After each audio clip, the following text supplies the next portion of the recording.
예, 지난 시간 그리스 단어 두 가지를 설명드렸습니다. 에피오시온 그리고 아리키포이멘. 이 두 가지 서민들이 예수님 시대 때 서민들이 사용한 단어의 뜻이 무엇인지를 말씀드렸죠. 그러면서 우리가 성경을 잘못 이해를 할 때, 잘못 번역을 할 때 정말 심각하게 우리가 예수님에 대한 모습을 잊어버릴 수 있다는 겁니다. 그리고 제가 지난 시간에 오리게네스 당시의 최고의 교부죠. 제가 오리게네스를 비난하는 것이 아니고 당시에는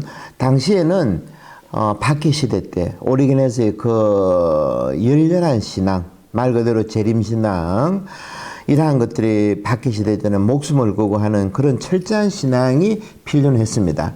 하지만 시간이 지나갔을 때 이제 성경에서 나오는 예수님의 모습도 바뀌어져야 되는데 그것을 너무 거룩한 것만으로 고집했다는 거죠. 그리고 또 성경 갈라디아서 2장을 보면 좀 참으로 특이하고 재미있는 장면이 나옵니다.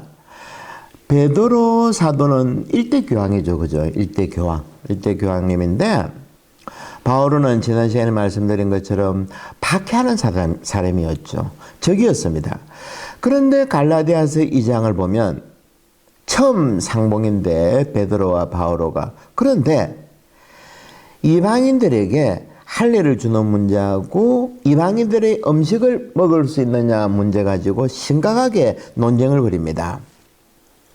그러다가 정교 조건이 다른 지역에서 활동하는 바오로, 베드로는 서로의 사목을 인정하기로 했습니다. 그런데 단 한 가지, 예수님의 가르침대로 가난한 사람들, 고통받는 사람들을 도와주는 부분에 대해서는 똑같이 절대 양보할 수 없는 교회의 정체라고 이야기를 했다는 부분입니다. 참으로 멋지지 않습니까? 갈라디아서 2장. 우리가 생각하는 것 이상이죠. 초대교회 때의 사도들 그리고 그를 따르는 제자들, 신자들은 말 그대로 예수님의 그 흔적에 흠뻑 빠져가지고 살았던, 참으로 우리가 보면 부러워해야 할 당시 신자들이었습니다. 이들은 예수님이 어떤 분인지 그리고 교회의 역할이 어떠해야 하는지를 누구보다도 잘 알고 있었다는 겁니다. 그런데 그것이 성경을 잘못 받아들일 때 우리는 예수님을 상향모독 하는 그런 신앙을 가지고 그런 기도를 바치게 되는데, 이것은 인간성이 박탈된 기도이고 일상생활에 잡다하고 시끄러운 모든 것이 제거된 기도라는 겁니다. 우리가 아침에 나가면, 요밑에 나가면 초량시장 있죠. 초량시장에 아침에 나가면 어떻습니까? 음식 사러 온 사람들, 왔다 갔다 하는 사람들 복잡합니다. 우리의 일상생활은 저처럼 소란스럽고 복잡하고 이런 것들인데 이것을 다 제거하고 진공상태의 신앙, 진공상태의 기도라는 것은 아무 쓰잘데기 없는 신앙이라는 겁니다. 지난 시간 우리가 코임의 그리스 에피오신을 보았습니다. 에피오신이 뭐랬습니까? 잊어버렸나? 에피오신? 한 줄밖에 안 됐는데 잊어버리셨나? 일용할, 그죠? 일용할. 그런데 이것도 보면 탈출기하고 또 연관되어 있습니다. 광야에서 굶주린 이스라엘 백성에게 뭐가 떨어졌습니까? 만나죠, 그죠? 만나가 뭡니까? 일용할 만납니다. 그걸 축적하면 안 되죠, 그죠? 그러니까 주님의 기도도 이 중요한 기도에 일용할, 에피오션, 이 단어가 들어있었다는 겁니다. 이 에피오신이라는 단어가 2000년 교회 역사 중에서 가장 철저하게 기쁘게 받아들여졌던 것은 13세기 프란치스코에 의해서 열렬하게 지지를 받았습니다. 프란치스코는 천상의 음식이 아니고 오늘 지금 우리가 일용할 양식이라는 것을 온몸으로 깨우쳤다는 겁니다. 프란치스코 성인은 어떻게 했습니까? 탁발이죠, 그죠? 그냥 뭐라 그럽니까? 그 밥을 구걸하러 다녔습니다. 우리 선임들처럼. 요즘에야 뭐 한국의 선임들은 그런 데는 없지만은 왜 선임들이 밖에 나가지고 말해가지고 음식을 먹겠습니까? 이유는 오늘 일용할 이 뜻이라는 겁니다. 뭐 그네들이 뭐 돈이 없어가지고 이런 뜻이 아니고 하루하루 하느님께서 또 그네들은 부처님이 주시는 그 음식 이 중요함을 깨달았다는 겁니다. 그러니까 에피오시온 이 단어 한 가지만 가지고 지금 여기 현존하는 이 중요한 가르침이 이 안에 듬뿍 들어있다는 거죠. 이런 것 없이 오리게네스의 번역대로 천상의 음식으로 신자들에게 믿기만을 강조한다면 우리와 예수님의 관계는 종의 관계로 전락하죠. 하지만 에피오시온을 인류관으로 우리가 받아들일 때 예수님과 우리의 관계는 오늘 아침에 막 구운 식빵처럼 빵처럼 따끈따끈하다는 겁니다. 그리고 또 상승모독이 또 하나는 군대에 가보신 분들은 다들 체험 하시겠지만은 뭐 많은 분들이 군대는 체험 안 해본 분들이 많죠. 자면도 돼가지고 군대에 가면 병장이 있고 병장도 호봉이 있습니다. 몇 호봉 해가지고 말 그대로 뭐냐 뭐라 그럽니까? 도토리 기적이지만 한 달 먼저 들어온 게 뭐 대단한 거라고 계급이 있는데 제대를 앞둔 병장, 소위 말하면 좀 높은 호봉이죠. 높은 고참들은 작업 시간이나 눈을 치우거나 밖에 일을 할 때 험한 일을 할 때 중간 고참들이 못 나오게 합니다. 귀하신 몸이 왜 이게 나오시나. 내부만 가지고 TV 보시고 편안하게 쉬시라고.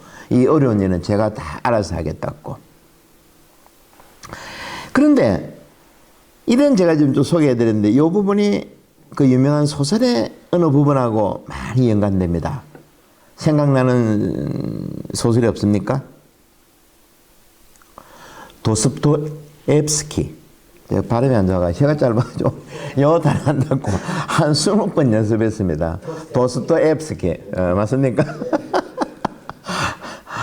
도스토옙스키의 대신문관 이야기인데 제가 좀 전에 소개해드린 군대에서 제가 체험했던 것 똑같은 건데 여기에는 나이가 많고 연륜이 있는 추기경이 나옵니다. 그런데 이 대사제간의 행색도 허름한 노숙자처럼 이런 허름한 행색으로 젊은 예수님이 그 성당으로 들어옵니다. 이것을 보고 이 연륜 많은 추기경님이 고함을 치죠. 세상은 지금 잘 돌아가는데 당신 없이 나서지 말라는 겁니다. 그러니까 제가 군대에서 이야기했던 건 똑같은 거죠. 그죠? 중고참들이 고참 있으면 자기네들이 못 쉬니까 뭐 그네들이면 애국심이 있고 군대에서 무슨 뭐 이런 정신이 아니죠. 자기도 제일 위에 서가지고 밑에를 부리고 싶다는 거죠. 이것이 인간 사회라는 겁니다. 그러니까 도스토옙스키가 천재적인 작가라고 하는 것은 또 예수님을 어떻게 그렸는가 하니까 꾸중 한참 듣다가 추기경한테 돌아설 때 한마디도 없이 뒤돌아서서 가는 모습을 그리고 있다는 겁니다. 우리 몸의 가장 중심이 어디겠습니까, 여러분? 우리 몸에 어디가 제일 중요한 부분이겠습니까? 살레시오는? 어디가 제일 중요하겠어? 오늘 머리를 해서 그런지 깔끔하게 뭐 멋지게 보냈네. 빨리 움직이는 데는 목이 중요하다고. 그렇지.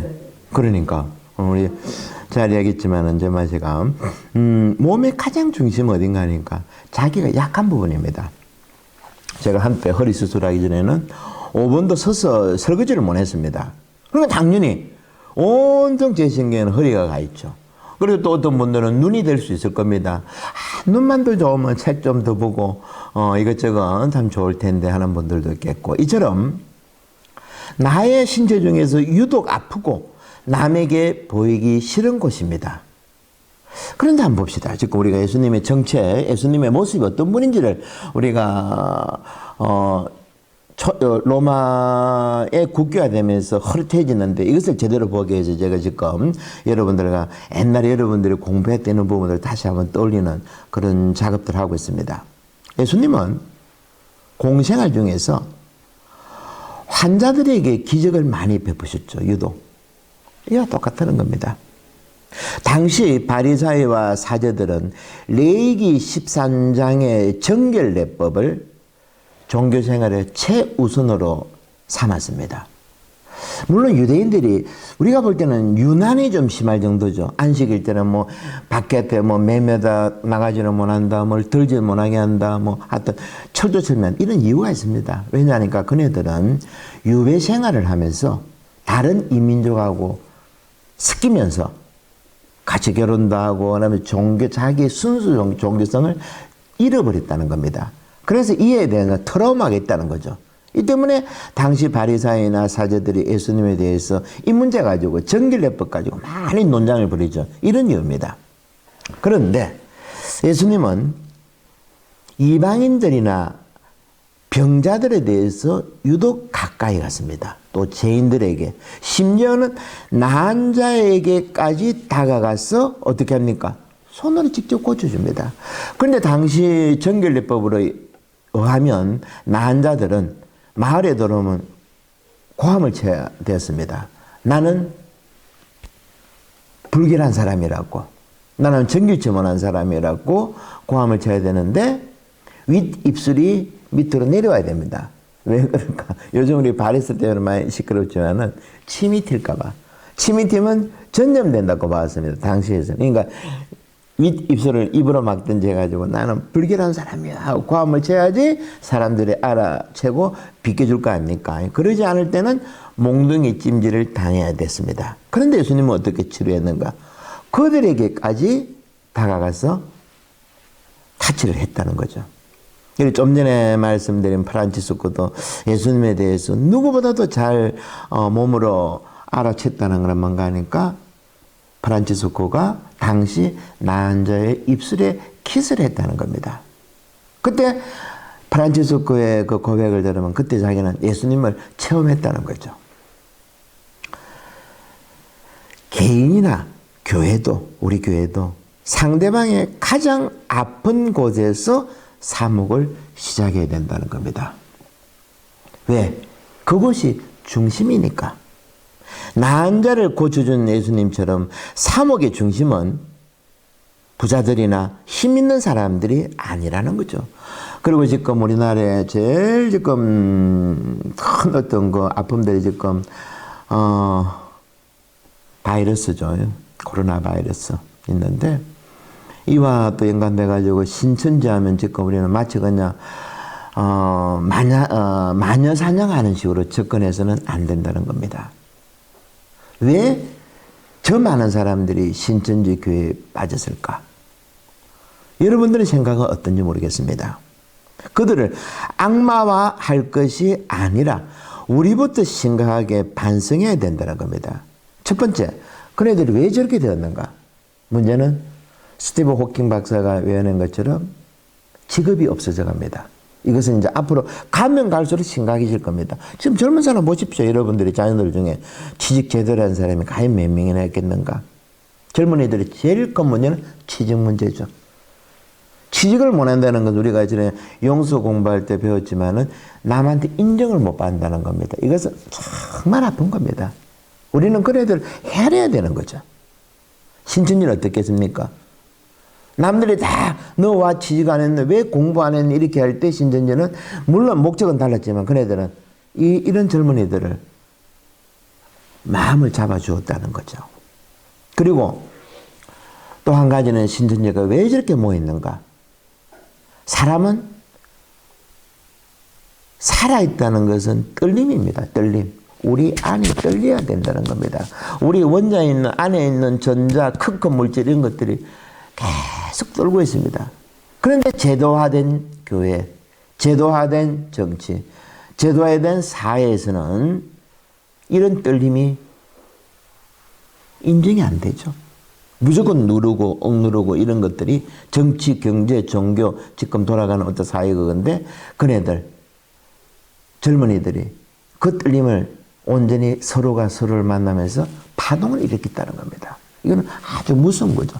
우리가 깊이 공부해 봐야 될 것이지 무조건 이네들을 악마로 몰아가지고 처형해 하자 했을 때는 아주 더 심각한 문제가 나온다는 겁니다. 아직까지 늦지 않았으니까 우리 정치 종교 사회는 이네들의 떨림 그리고 이 직업 문제에 대해서 큰 관심을 가져야 된다는 겁니다. 이런 이야기가 있습니다. 시골의 농가에서 시골집에서 젊은 엄마하고 아이가 뛰놀고 있는데 저만친 토끼가 가니까 아이가 묻습니다. 엄마, 저 토끼는 어디를 잡아야 돼요? 엄마가 그러죠. 길을 잡으면 된단다. 좀 있으니까 고양이가 담벼락을 지나갑니다. 엄마, 저 고양이는 어디를 잡아야 돼요? 목덜미죠. 이제 엄마가 묻습니다. 얘야, 너는 사람은 어디를 잡아야 되나 어디를 잡아야 되겠냐 하니까 말을 잘 못하죠. 목덜미가 아니고 사람의 마음을 잡아야 된다는 겁니다. 지금 우리가 이런 공부하는 것도 마음에 대해서 이제 오늘 2시간째입니까? 3시간째가? 뭐 하여튼 마음에 대해서 공부하는 이유가 바로 이렇다는 겁니다. 가장 중요한 이 마음에 대해서 우리 교회가 그동안 소홀히 했다는 거죠. 프란치스코 성인까지. 그때만 하더라도 이런 문제, 예수님은 마음을 잡은 사람입니다.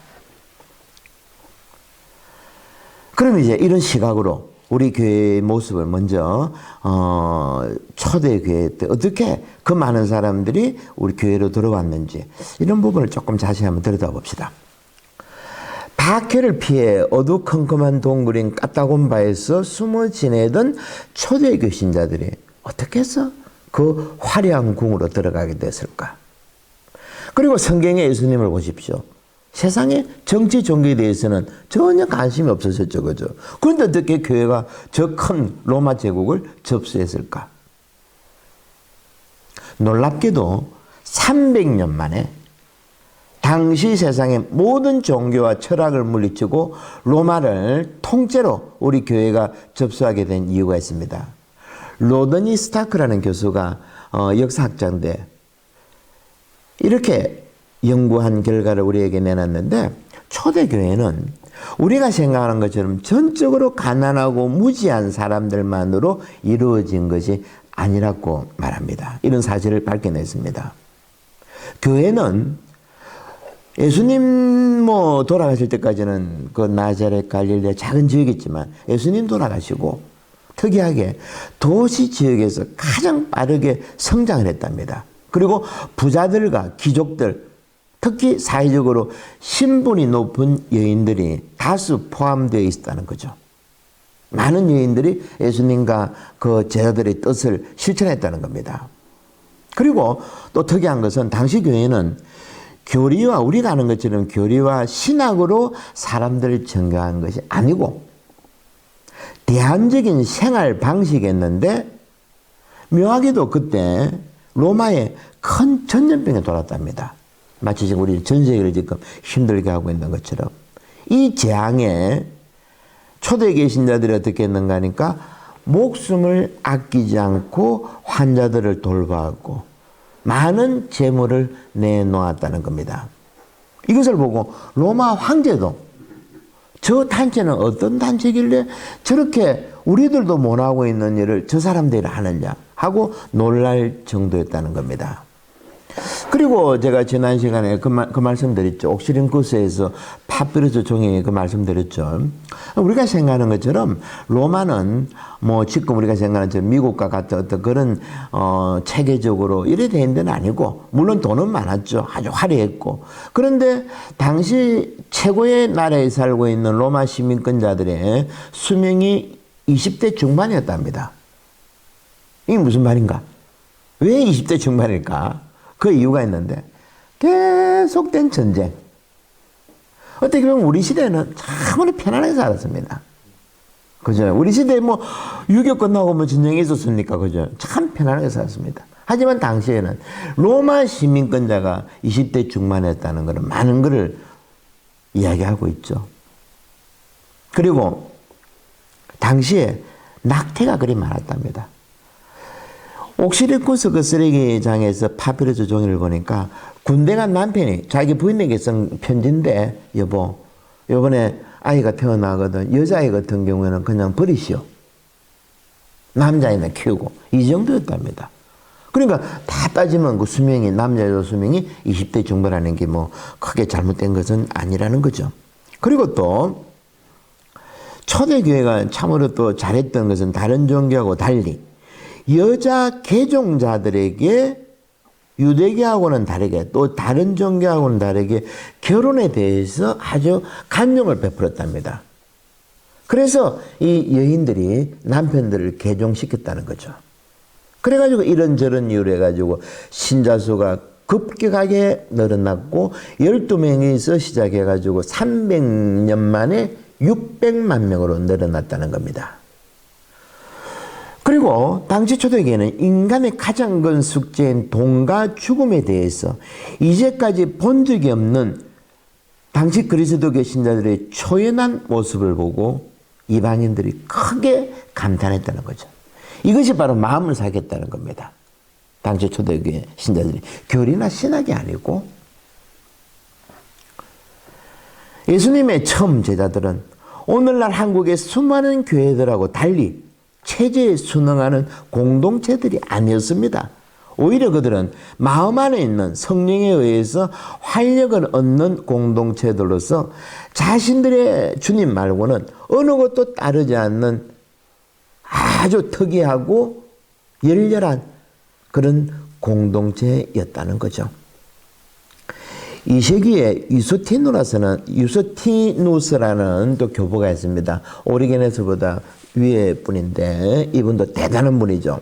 뭘 했는가 하니까 100년에서 165년 65세 살다가 가신 교부인데 이렇게 글을 남겼습니다. 우리는 외전에는 돈이 최고의 가치인 줄 알았는데 지금은 아낌없이 나누고 전에는 원수들하고는 상종도 안 했지만 우리가 지금은 그들하고 가족처럼 지내고 기도하는 사람이 되었다라는 기록이 있습니다.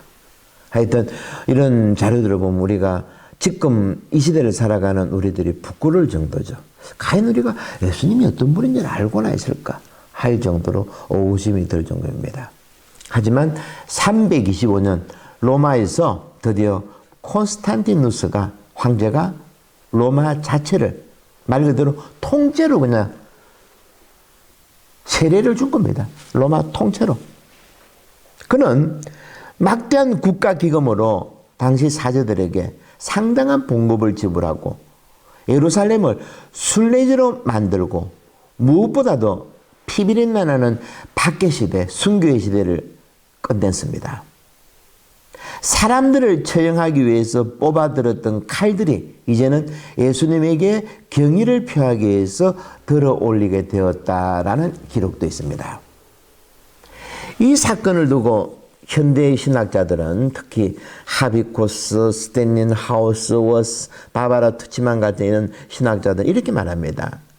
콘스탄티누스의 선물을 통해 그리스도 교회는 공식적으로 인정받았지만 둘째 주목해야 되는 다음에 말에 치명적으로 훼손당했다. 이 말뜻이 무슨지 와닿습니까? 콘스탄티 황제에서 큰 선물을 받았지만 공식적으로 인정받았지만 동시에 치명적으로 훼손되었다는 겁니다. 여러분들도 사실 살아오면서 그러죠. 두 가지 안 주죠, 하나님이. 그죠?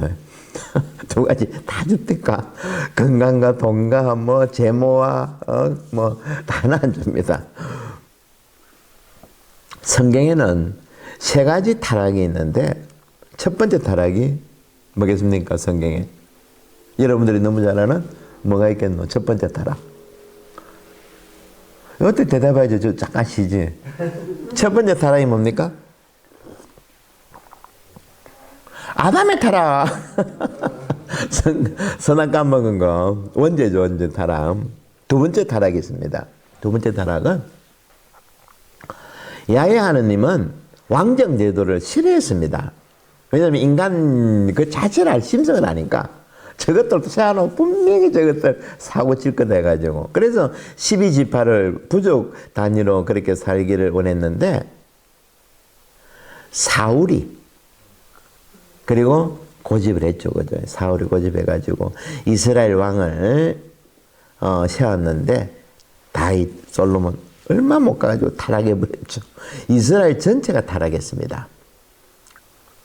세 번째가 로마 국교의 사건이라고 이야기하는 겁니다. 우리 그 멋있었던 교회가 로마 국교화되는 바람에 감당을 못한 거죠. 돈과 권력 이런 부분들을. 이러한 사태에 대해서 성경의 한 구절을 한 구절만으로 표현한다면 아마 예수님께서 예루살렘 보고 우셨다라는 것처럼 예수님께서 로마를 보고 우신 것이 아니겠는가. 콘스탄티누스를 13번째 예수님의 제자로 생각해야 할까? 아니면 가짜 자기에 사로잡혀가지고 심각한 우울증에 걸린 사울 왕으로 여길 것인가? 이것은 여러분 개인들이 선택할 문제죠. 사실 콘스탄티누스는 자기 부인과 자식까지도 살해했죠. 프랑스에 제가 좋아하는 신학자인데 자크 엘룰이라는 그 신학자가 있습니다. 우리 가톨릭 서적에는 안 나오는데 개신교 서적에서 나오는 건데 그거 보면 한 10권 정도가 번역되어 있습니다. 제가 한때 이 자크 엘룰 이 책을 열심히 보았는데 이 사람이 이런 이야기를 했습니다.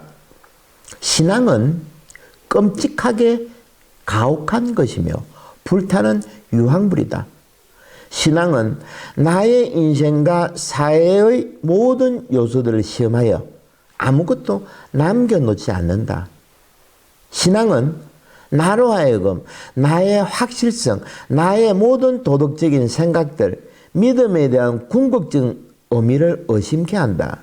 그리고 신앙은 나를 돈과 가족으로부터 직업과 지식으로부터도 거리를 두게 하고 그것들로부터 나를 해방시킨다. 내가 아는 유일한 것은 내가 아무것도 아니라는 것이다. 참으로 우리가 한번 자크 엘룰의 이 생각들을 한번 깊이 생각해 봐야 되겠죠. 그리고 또 덴마크의 신학자 이 사람도 뭐 키엘 케고로 이 사람도 대단한 사람이죠. 이 사람도 뭐 같은 생각들인데 신앙은 자신의 신념을 더욱 굳게 만드는 힘이 아니라 참된 신앙은 자신의 생각을 매 순간 낯설게 만드는 힘이다. 왜냐하면 신앙은 우리로 하여금 하느님 외에는 모든 애착을 썰어버리도록 만들기 때문이다. 우리가 천황에 여러분들 몇십 년 다녔으면 한번 천황 오면 굉장히 낯설어져야 됩니다. 무슨 말인지 아시겠죠? 한번 성경을 보다가 예수님의 성경 구절을 보면 이야 이게 무슨 이런 말씀이 다 있을까? 매 순간순간 매일매일마다 우리에게 새롭게 다가와야 되는 거죠.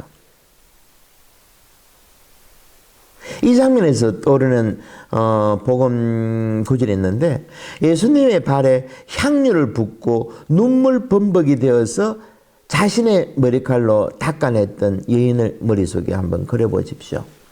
이 사람은 무엇보다도 마음이 떨렸겠죠. 그죠? 요즘에 여러분들 임영웅 그죠? 완전 뭐 대단하죠. 우리 자매님들한테 거의 뭐 스타인데 제가 그걸 보면서 저도 눈물을 그냥 흘리면서 참 이 친구 노래가 뭐가 있는가 뭐가 있습니까? 떨림이 있죠. 그죠? 그렇지 않습니까? 그게 우리를 울리는 거라. 제가 지금 이런 이야기를 쭉 이야기하지만 종교는 떨림입니다. 떨림. 그래서 하일리 오트 같은 사람이 이렇게 얘기했죠. 종교를 두렵고 떨리는 황홀한 것이 체험이 종교라고 이야기했습니다. 두렵고 떨리는 황홀한 체험. 테레멘둠, 파시오노스, 미스테리움 단어 세 가지로 딱 표현했죠. 임영웅이 왜 노래 몇 곡으로 그 수백만이나 되는 수백만이 뭐야? 우리들에게 떨림을 줬을까? 우리 종교는 그동안 어떤 역할을 했을까? 마음을 잡았을까? 마음 안에 있는 떨림, 이 떨림을 우리 종교가 어떻게 했을까? 깊이 생각해 봐야 되겠죠. 이 복음 장면에서 떨림을 체험한 그 향유를 부으면서 이 여인은 온 그냥 눈물 콧물 범벅이 돼가지고 했을 때 똑같은 장면을 보고 확실성에 바탕을 둔 가짜 믿음을 가진 제자들, 예수님이 돌아가실 때까지 뭐 참 힘들었을 겁니다. 내 마음을 몰라주니까 이 제자들이 베드로부터 해가지고 부활한 다음에야 비로소 조금 알았죠. 얘네들은 어떻게 했습니까? 한쪽이 두렵고 떨리는 그런 종교를 마음을 표현하는데 그런 애들은 투덜거리고 불안해합니다. 저 비싼 것을 왜 저리 쓸데없이 붓느냐, 예수님의 머리에 발에다가. 예수님과의 만남에서 지난 시절에 가짜 자기에 매달려서 인생을 망친 것들에 대해서 용서를 청하고 가감히 가짜 자기를 버리는, 향유를 붓는 건 가짜 자기를 버리는 그 액션입니다. 이 신앙을 보고 예수님은 너무 기뻤죠. 예수님은 눈에 보이는 것만 쫓아다니는 군중들의 신앙과 형식적인 바리사이와 사제들의 모습을 보다가 드디어 제대로 된 마음을 보았다는 겁니다. 이처럼 우리들도 평생을 지금 힘들게 살고 또 살아가야 되는데 저는 안타까운 뭔가 하면 교회에 와서까지 여러분들이 남의 눈치 보고 마치 식모살이 하는 것처럼 그렇게 살 필요가 있겠는가? 그렇지 않습니까? 그죠? 이 교회에 와서 왜 남의 눈치를 봐? 식모살이, 식모도 아니면서.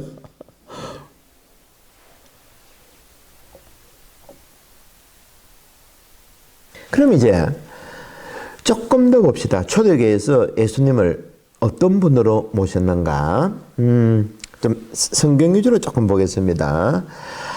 예수님께서 돌아가시고 글로 쓰여진 것은 여러분들 알고 있는 것처럼 마테오, 마르코, 루카, 요한 이 순서 아닌 거 알고 있죠, 그죠? 글로 쓰여진 것은 예수님 돌아가시고 바오로 사도에 의해서입니다. 바오로는 아주 훌륭한 교육을 받았습니다. 랍비 교육을 받고 아주 제대로 정통파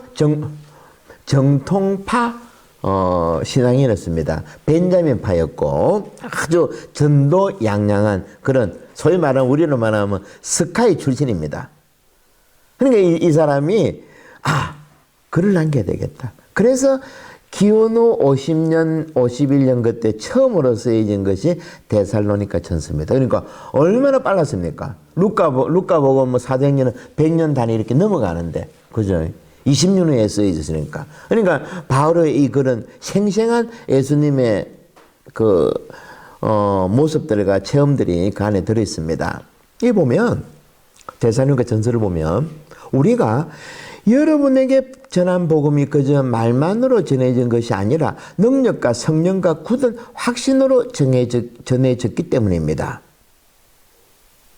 1장 5절인데 그리고 또 여러분은 많은 환난 중에서도 성령께서 주시는 기쁨을 가지고 말씀을 받아들여 주님까지 본받았습니다. 그리고 또 4장에 뭐가 나오는가 하니까 여러분은 이 예수님을 통해서 하느님이 우리에게 성령을 주셨다고 이런 표현 나오고 5장에서는 이 영의 불을 끄지 말라고 하면서 데살로니가 전서라는 편지를 마칩니다. 제가 몇 가지 나열을 했지만 여기서 뭐가 인상적입니까? 뭐가 나옵니까? 계속. 딴 생각하셨나? 성령, 그죠? 처음 쓰여진 데살로니가 전서에 놀랍게도 한 줄마다 성령이 등장하는 겁니다. 지금 우리들은 어떻습니까? 성령은 1년에 한 번 성령 강림적이나 그죠? 그럼 선물 주고받고 하는데 예수님 돌아가시고 20년 만에 쓰여진 살아 움직이는 이 어떤 그 부분이 바오로 사도는 곳곳에 성령입니다. 우리 아까 말대로 우리 교회가 왜 사람들의 마음을 사로잡지 못하는가? 안에 성령이 사라진 겁니다.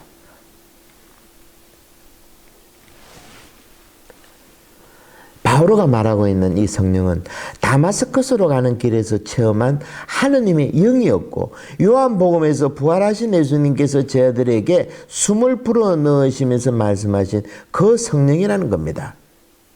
그리고 고린도전서 4, 5년 지나가지고 고린도전서가 쓰여지는데, 영을 이제 바오로는 새로운 차원으로 발전시킵니다. 이 영은 인간의 심청적 차원일 뿐 아니라 더 나아가 하느님의 심청적 차원이라고까지 주장합니다.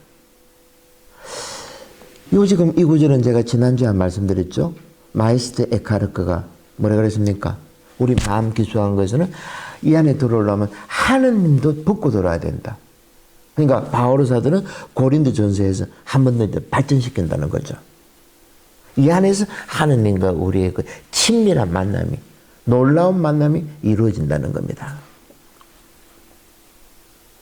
그리고 고린도 전서 6장에서는 그 유명한 글, 인간의 몸이 거룩한 영의 궁전, 성전이라고까지 주장하게 된 거죠. 이것이 왜 대단한가 하면, 아까 제가 말씀드린 것처럼 솔로몬 이후 유배까지 내려온 성전 이주의 유대교를 벗어나게 하는 엄청난 주장이라는 겁니다. 당시 종교는 성전 이주의 종교를 했죠. 1년에 3번, 4번 돈 싸들고 예루살렘 성전 가지고 희생제물을 바쳐야 됐습니다. 그런데 바오로는 놀랍게도 내 안에 하느님이 계시다는 겁니다. 얼마나 놀라운 신학적인 혁명입니까, 이거는? 뭐, 대폭발이지. 근데 어찌 보면 하나의 빅뱅과 마찬가지죠, 그죠? 이전에는 우리는 무조건 성전에 가가지고 희생제물을 바치고 또 제3도 사제로부터 다 모든 것들이 이루어지는 건데, 바오로 사도는 우리 안에 이 성령과 하느님과의 만남이 아주 내밀적인 진실한 만남이 이루어진다는 겁니다. 우리는 이 개념들을 잊어버렸다는 거죠. 이 때문에 우리 종교가 지금은 숫자는 많아질지 모르지만 팽하고 있습니다. 그리고 많은 신자들이 교회를 떠나간 이유도 여기 있다는 거죠. 내 안에 하느님이 계시다는 것을 모르고 있으니까.